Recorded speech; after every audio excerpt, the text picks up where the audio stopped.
Hi guys. So this is not a traditional video that I would normally put out, and this is not a video, hopefully, that I would never have to do again. I am a nothing YouTuber in the spectrum of other YouTubers, but when it comes to these types of stories, it's very triggering. It's very triggering because, especially for me, YouTube is a community that I love and I would love to be a part of, and I would love to make content. And at one point I thought, well, if I'm, you know, maybe if I get, you know, if I were to become successful on the platform, I feel like the natural step would be to move to California. I live in Las Vegas, Nevada currently. I don't feel like that anymore. In this video, I am going to be talking about so if you're watching this and you have children around, just please just either exit the video or, you know, or just don't watch it. Just don't watch it. Try not to get emotional, sorry. As a victim of sexual assault, I can honestly sit here and tell you how amazingly traumatizing it is. It stays with you. It haunts you.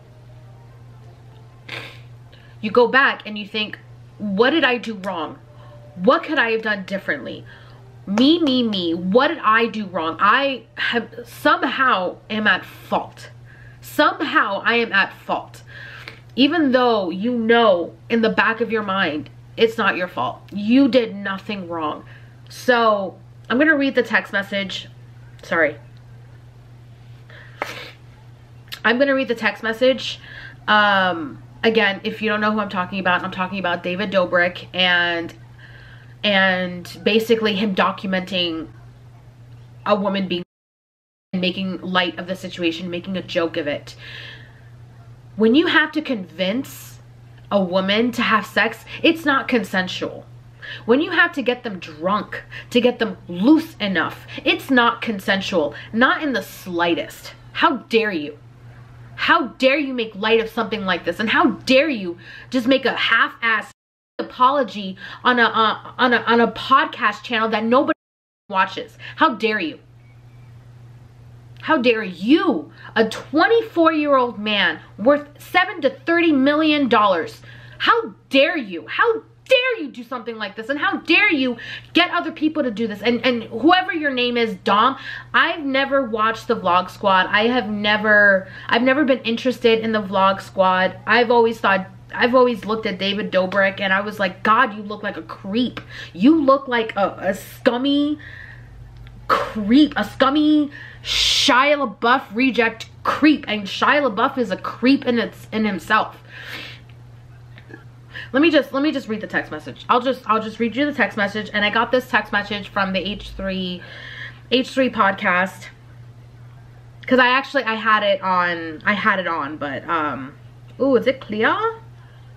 Oh yeah, perfect. Hey Dom, if you remember me, my name is blank, and we met through my friend blank when you needed some girls for your video. On the night of November 25th, my friends and I came to your house to shoot. Upon arriving, I hadn't intended to do anything sexual with you or any of the Vlog Squad, and my intent was further affirmed when I heard the sexist and demanding language of your team. Within minutes of me being in your house, you pulled me aside into a separate room and tried to initiate sexual behavior with me one-on-one, to which I immediately physically and verbally rejected.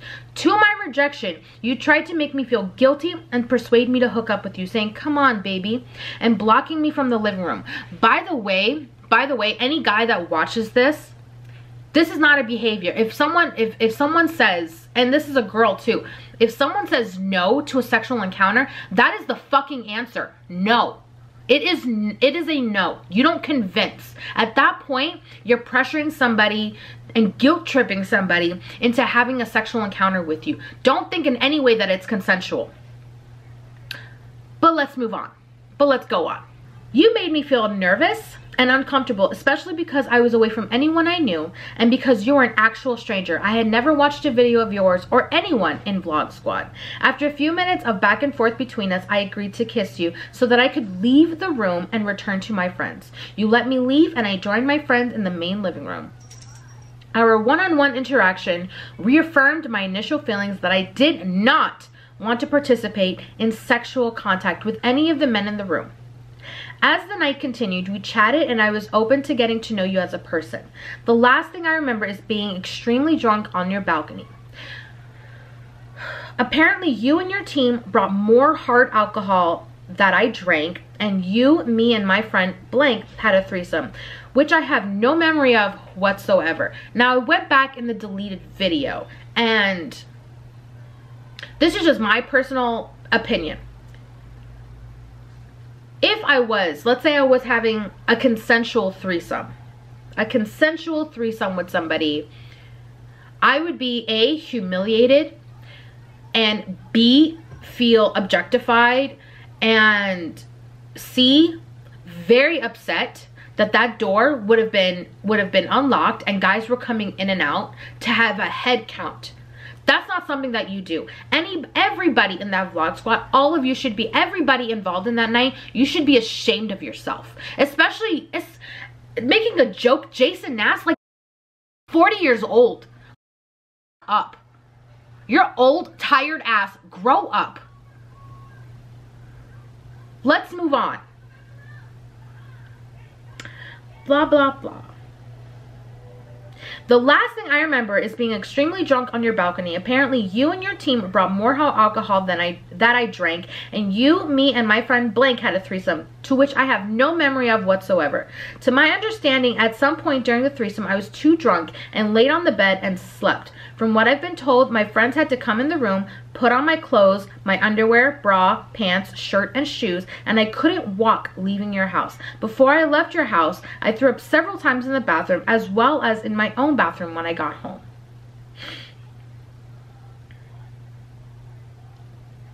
According to one of my friends, I was passed out in your bathroom until she pulled trig for me. I don't know what that means. Pull trig for me? I don't know what that means. When I got back to my dorm, my friend helped me throw up again and said I had no memory of what had just occurred.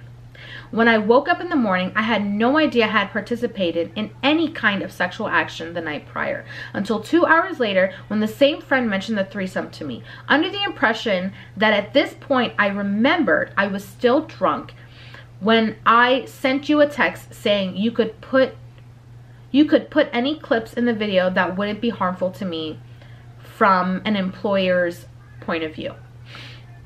At this point in time, I don't feel the same.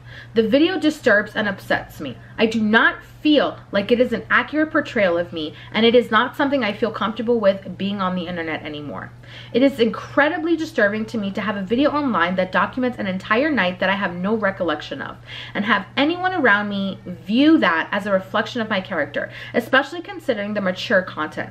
Looking back on my experience, I feel taken advantage of, as your friends may have recognized as the situation unfolded, considering, according to my friend's memory, that people were joking about what is and isn't consensual. The joke about them going to jail at the end of the video. These jokes and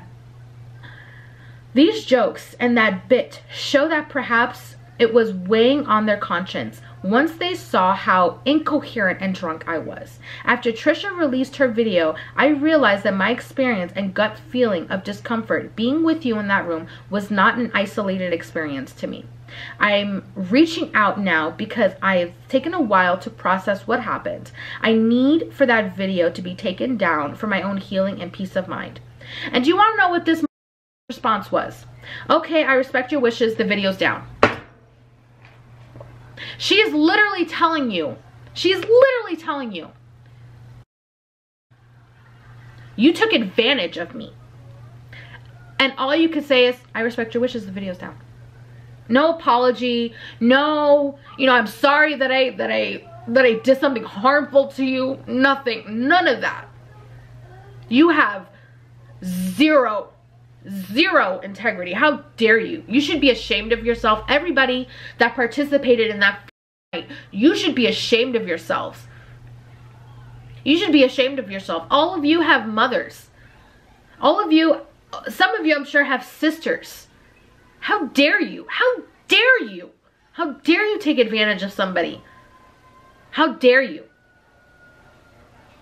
How dare you? And I'm sorry, I'm getting really heated. Like I said before, as a victim of I understand how traumatizing it is. It stays with you. It never goes away. It never really goes away. That is always living in the back of your mind that something like this happened to me. And I feel so bad for this girl that she had that literally documented, and that was online for millions of people to see. And I mean, your audience is teenagers. Your audience are teenagers. Anybody that watches this, if at all anybody watches this, please be aware of who you're watching, of who you're idolizing, of who you're fantasizing about. Because YouTube is a TV network like any other network. Anybody that creates content on the platform, you're seeing what you're being allowed to see. I can edit this whole video to make it look like I am praising David and condemning Dom, or vice versa, depending on my editing. I am just gonna film this video and upload it because I want just raw emotion. I want honest. You should be ashamed of yourself. You should be absolutely ashamed of yourself. I'm probably gonna, maybe I should like bleep the curse words. Maybe I should bleep the curse words to get like monetized or something. I don't know. It'll be something that you could do for victims. It's a 2.5 crappy apology. You've made 600 videos, and what's your point? You got lucky, dude. You and the rest of your team got lucky. That's all it was.